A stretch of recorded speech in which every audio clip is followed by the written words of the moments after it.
Caríssimos fiéis, nós ouvimos hoje no Evangelho a transfiguração de Nosso Senhor Jesus Cristo diante de alguns de seus discípulos no alto do Monte Tabor. Enquanto isso, o clero, no ofício divino, ouve do livro do Gênesis o sacrifício, o oferecimento de Isaac em sacrifício da parte de Abraão. E Deus disse a Abraão: toma Isaac, teu filho único, a quem amas, vai ao país de Morar, e aí o oferecerás em holocausto sobre um dos montes que eu te mostrar. Diante de nosso Senhor Jesus Cristo transfigurado, nós somos colocados diante de duas importantes figuras: Moisés, o grande legislador, e Elias, o grande profeta. Estavam lá com aquele que cumpriu a lei e os profetas, nosso Senhor Jesus Cristo. Mas nós notemos que também estava presente, evidentemente não de forma corporal, como Moisés e Elias, mas espiritualmente, aquele que o cânon da missa chama de nosso pai na fé, Abraão. Pois a aliança que Deus fez com Abraão, a aliança que Deus fez com Abraão alcançou o seu cumprimento em nosso Senhor Jesus Cristo. É a aprovação de Abraão por Deus no sacrifício de seu filho amado, Isaac, que dirige nosso olhar para o sacrifício do Filho unigênito de Deus por Deus Pai, cujo ato é o amor por antonomasia, é o amor em perfeição. Caríssimos, o relato de Abraão e Isaac deve nos impressionar e, inevitavelmente, pode nos deixar perplexos. Afinal de contas, Deus pede que Abraão ofereça o seu filho em sacrifício.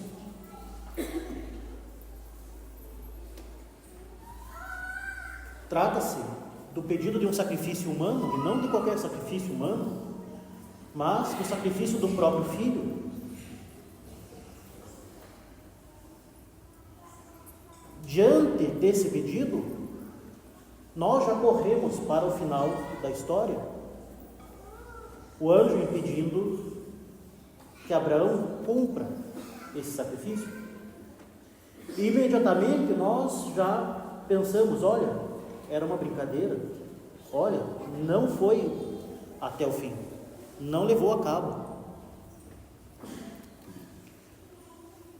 Já somos humanamente levados a ignorar o que foi pedido e o que quase foi cumprido. O fato é que, diante do sacrifício exigido por Deus a Abraão, a nossa única atitude deve ser a silenciosa contemplação. Esse evento tão importante para o povo hebreu e para a própria Santa Igreja deve ser contemplado por nós sem explicações racionalistas, sem desculpas atenuantes, sem floreios sentimentalistas. Deve-se resistir à tentação de explicar sob o prisma racionalista da história das religiões, alegando como os judeus recusaram a adotar a prática do sacrifício de crianças, que era comum entre as religiões da terra de Canaã. Deve-se resistir à tentação de embelezar o relato, que já é contado em termos tão nítidos e práticos, sem psicologização, sem improvisações, sem tentativa de descobrir o que estava acontecendo na mente de Abraão ou o que estava pensando Isaac naquela montanha. Deve-se resistir à tentação gnóstica de mostrar como o Deus do Antigo Testamento, que pedia a um pai que sacrificasse o seu filho, foi superado, estabelecendo uma dicotomia entre o Deus da ira e do poder e o Deus do amor do Novo Testamento. E assim, trabalhando contra a própria Santa Igreja, que é o próprio cumprimento da promessa de Deus a Abraão. O Deus de Abraão é o Deus revelado em nosso Senhor Jesus Cristo. Claro que esta dicotomia entre um Deus severo e um Deus misericordioso acaba por ser também estúpida, sentimentalizando uma história que não tem nenhum pingo de sentimentalismo. Meus caros, nenhuma dessas falsas interpretações servirá para que compreendamos este episódio, pois todas estas interpretações fogem do assunto. O cerne deste episódio é justamente a natureza da fé do indivíduo em Deus. Trata-se da confiança absoluta nas promessas de Deus.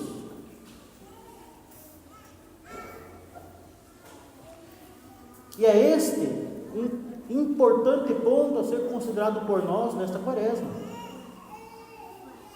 Afinal de contas, nós podemos sofrer a tentação de ignorar a subida do monte e o sacrifício exigido,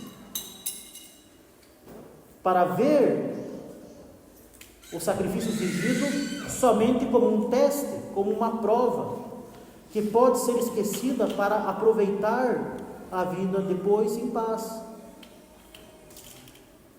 Podemos achar que a conversão, a verdadeira fé, é um conjunto de exigências para, elas tendo passadas, viver sossegadamente. Assim como os apóstolos, subindo o Monte Tabor, queriam ficar lá, sem saber de descer para subir o Calvário. Ou então, podemos considerar que, tendo subido o Calvário, tudo acabou. É a Páscoa permanente. Assim como nós podemos considerar que, passada a quaresma, todas as penitências podem ser esquecidas, todos os esforços podem ser aliviados.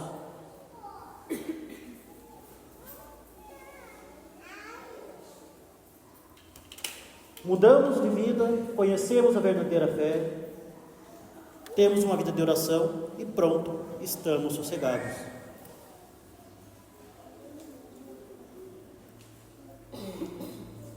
É a obediência de Abraão, meus caros, que esteve pronto a sacrificar o seu filho amado, que foi ressaltada pelos judeus. É a obediência de Abraão que lhes impressionou mais e que é muitas vezes ressaltada nos comentários exegéticos. Essa obediência absoluta à vontade de Deus é vista como o modelo do justo, que com total confiança em Deus, lhe obedece e faz tudo o que lhe é pedido. E claro, meus caros, a obediência de Abraão também deve ser modelo para nós, mas o nosso foco não deve parar na obediência, mas também, e muito mais importante, deve ser a base dessa obediência, que é a confiança absoluta na fidelidade de Deus. Meus caros, Isaque não foi o único filho que Abraão teve, mas foi em Isaque, o filho de sua velhice, que Deus prometeu a Abraão que seus descendentes seriam tão numerosos quanto os grãos de areia da praia. Isaque seria o meio para o cumprimento da promessa da aliança.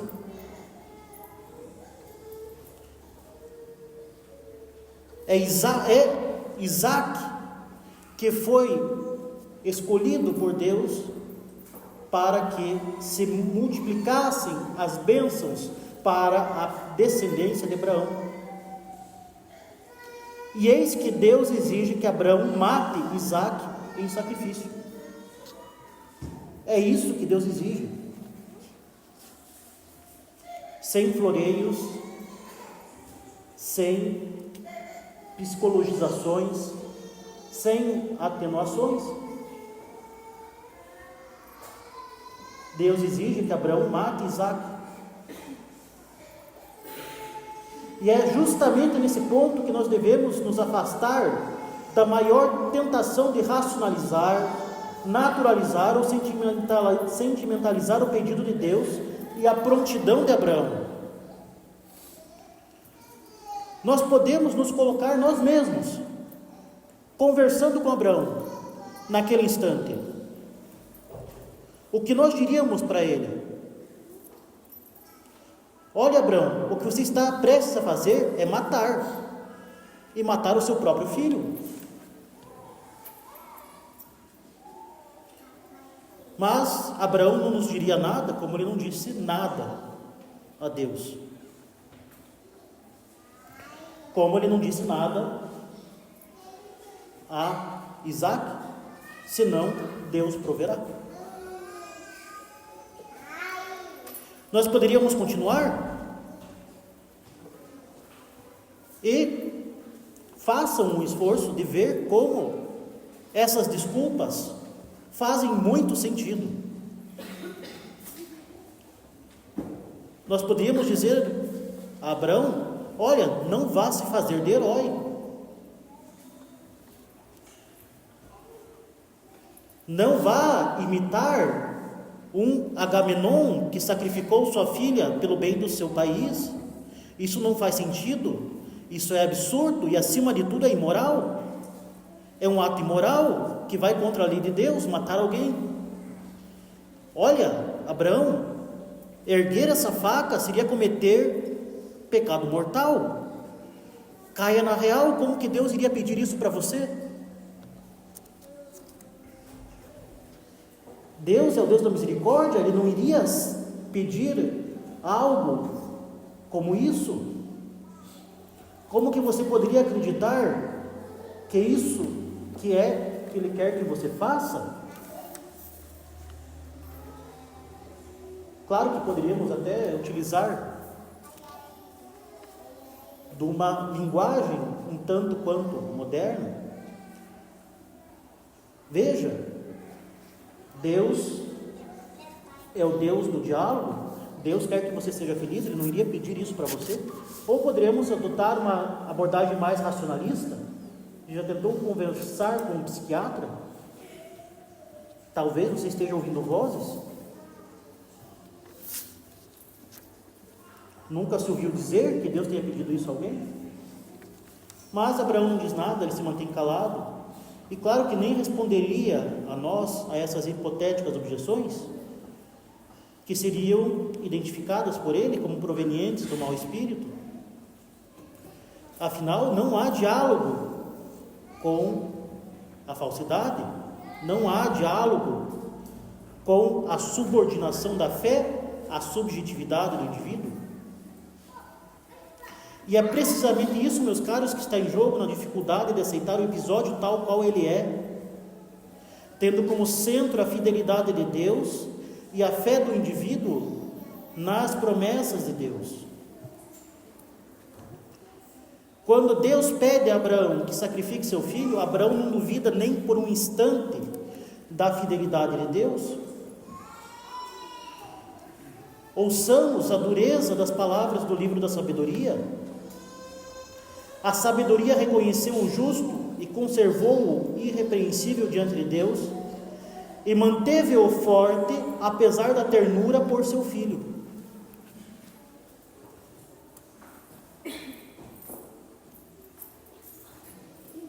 Abraão amava Isaque, o seu filho mais novo, o filho da sua velhice e o filho da promessa. A sua ternura se manteve, mas também manteve-se forte a confiança na fidelidade de Deus, que havia prometido todas as bênçãos para a descendência de Abraão em Isaque. O livro do Eclesiástico prossegue: Abraão foi glorioso pai de uma multidão de nações, e não foi encontrado outro semelhante a ele em glória.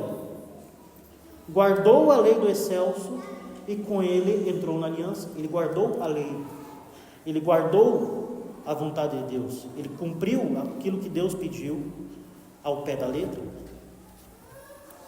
Mas é para o livro de Hebreus, para São Paulo, que nós devemos olhar para encontrar a relação básica da fé com esse episódio. São Paulo nos diz: pela fé Abraão, posto à prova, ofereceu em sacrifício Isaque, seu filho unigênito, aquele que tinha recebido as promessas, aquele a quem havia sido dito: é de Isaque que sairá a tua descendência. Todavia Abraão considerava que Deus é poderoso até para ressuscitar os mortos, por isso o recuperou, e isto é para nós um símbolo. Abraão, meus caros, acreditou de forma absoluta na fidelidade de Deus, e Abraão ofereceu verdadeiramente seu filho em sacrifício. Em uma situação aparentemente absurda, de desesperança de qualquer meio natural, em uma situação de morte, ele acreditou que, mesmo se Isaque devesse morrer, Deus permaneceria fiel às suas promessas e faria o que aos nossos olhos pareceria impossível. E assim, meus caros, os padres da igreja consideram Isaque como uma prefiguração de Cristo, porque Deus não poupou o seu próprio filho, mas entregou-o por amor de todos nós.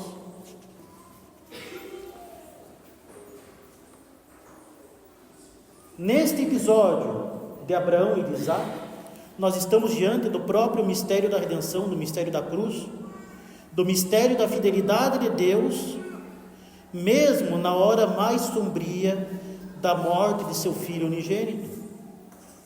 Nós estamos diante do mistério da fidelidade absoluta de Deus, diante da mais pérfida infidelidade de seu povo. É pela lente da cruz de Cristo que nós devemos contemplar o sacrifício de Isaque. E é a partir deste fato que nós devemos olhar para o futuro, para as nossas próprias vidas, e recordar a promessa de Deus para toda a terra, recordar a sua promessa de fidelidade, recordar a sua bondade e onipotência, recordar que Ele nos prometeu um Salvador poderoso, que nos daria o céu. Mas esta fé na promessa de Deus em nossas vidas não deve ser tida como garantida, com base em nossas próprias forças. Ela será sempre posta à prova. Nós seremos sempre tentados à desconfiança, justamente para que nós possamos confiar mais e nos abandonar mais nos braços de Deus. Às vezes Deus parece contradizer-se. Às vezes Deus parece determinado a impedir o cumprimento da sua própria promessa. Às vezes parece que Ele coloca obstáculos à realização de sua própria vontade. Há momentos que nos parecem verdadeiramente desesperadores.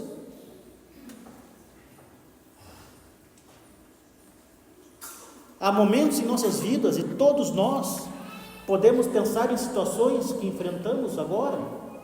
Há momentos em que temos que reunir todas as nossas forças, que temos que reunir toda a nossa confiança para continuar a caminhar na presença de Deus, que é fiel, que se importa tanto conosco, que nos deu seu próprio Filho, que quer a nossa salvação e quer tanto estar conosco, que permanece junto de nós no sacramento do altar.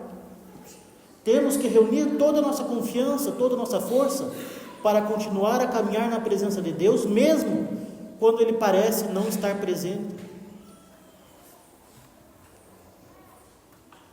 E quantas vezes dessa angústia sai um clamor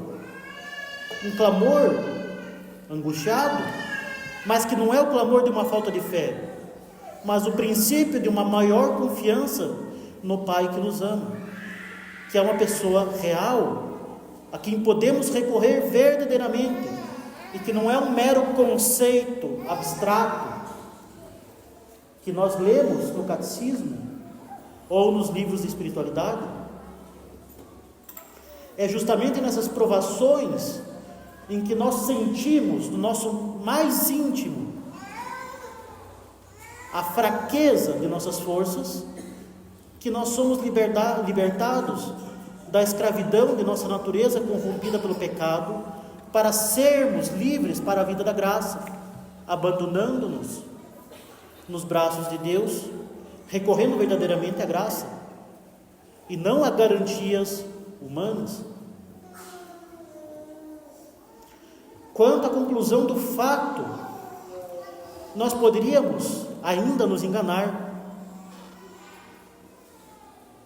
e ver no final desse episódio uma espécie de final feliz de Hollywood.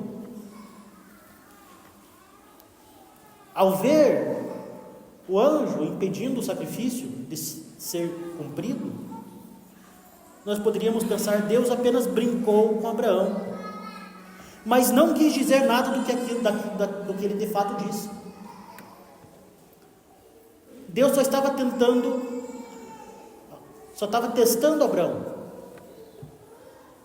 Ele não falou sério. Poderíamos achar ingenuamente que tudo não passou de uma dinâmica de grupo para dar uma lição e vida que segue. Mas não é isso que aconteceu. Abraão ofereceu Isaque verdadeiramente no altar.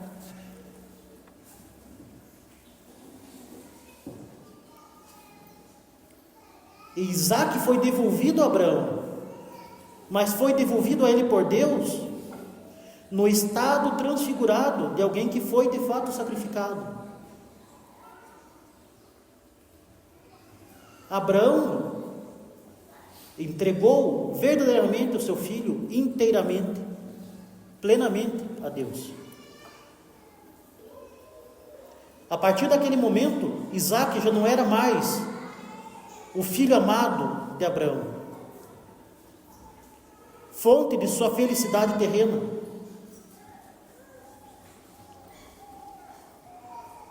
Ele é o filho que foi dado por Abraão a Deus, para que fosse realizada e cumprida a aliança.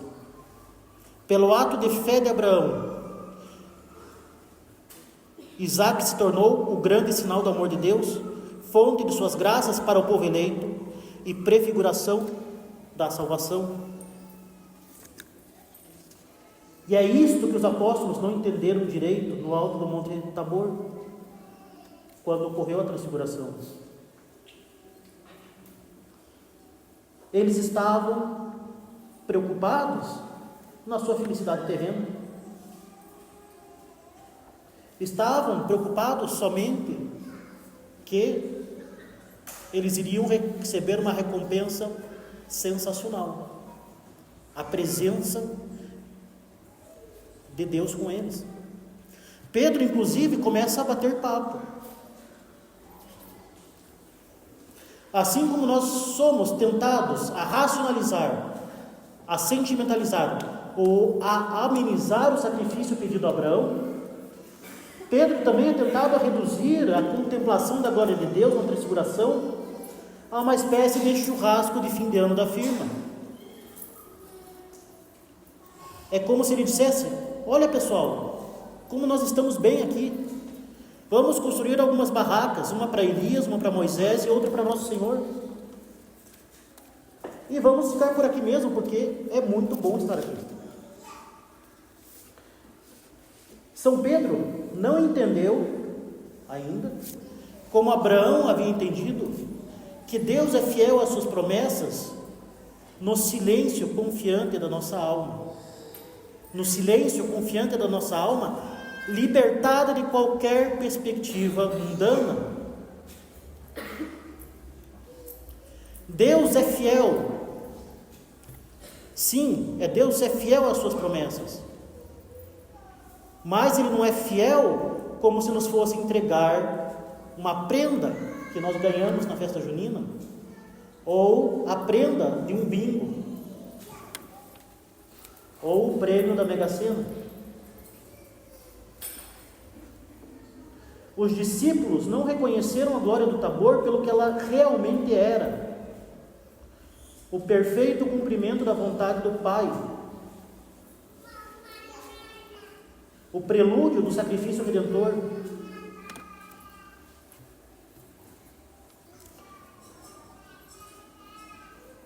O que estava diante deles, diante do Monte Tabor, era justamente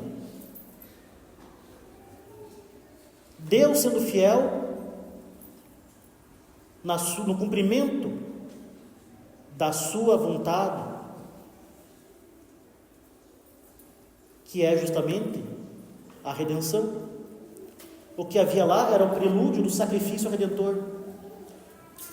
Os discípulos também não reconheceram a glória de Deus quando a viram novamente, mas desta vez em todo o seu esplendor, em todo o seu brilho, em todo o seu poder e majestade, quando viram nosso Senhor Jesus Cristo sendo levantado no madeiro, derramando todo o seu sangue e dando a sua vida por nós. Eles não conseguiam relacionar a glória do Calvário com a glória do Tabor. Não conseguiam ver na cruz, na morte, a fidelidade absoluta de Deus à sua promessa de nos dar a vida. Como nós, nas nossas tribulações, eles não viam a íntima conexão entre o supremo sacrifício, entre a suprema fidelidade e a suprema felicidade que se encontram na cruz, no alto do Calvário. Deus é fiel às suas promessas, meus caros, e Ele nos prometeu a salvação.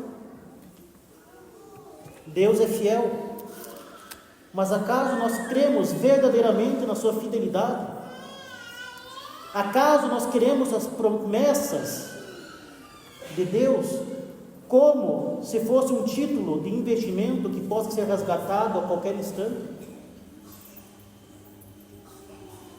Acaso nós estamos esperando para montar barracas no churrasco da firma, para somente aproveitar o momento de sossego, após acharmos que nós cumprimos a nossa parte, após achar que após a confissão está tudo ok,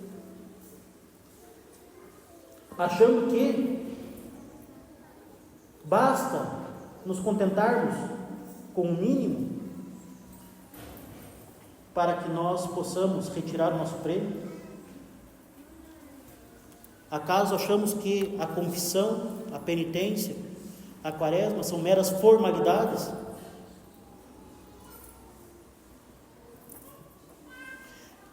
Acaso nós achamos que o chamado a seguir Cristo, tomando todos os dias a sua cruz, foi somente uma figura de linguagem, que na verdade era nosso Senhor nos fazendo um joinha e falando: aguenta firme que passa? Meus caros, a verdade é que não passa, piora.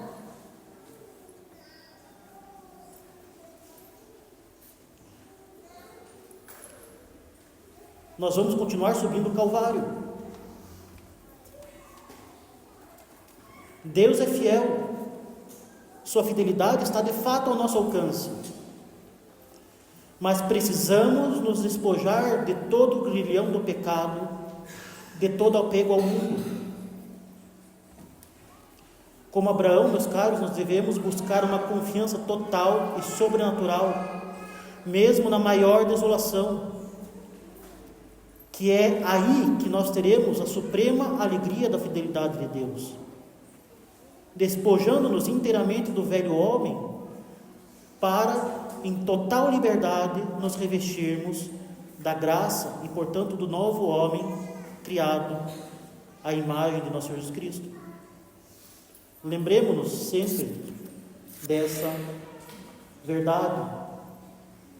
O supremo sacrifício, a suprema fidelidade e a suprema felicidade estão unidos. Ave crucis spes unica, ave gaudium verum. Ave ao cruz, nossa única esperança, ave a nossa verdadeira alegria. Louvado seja nosso Senhor Jesus Cristo.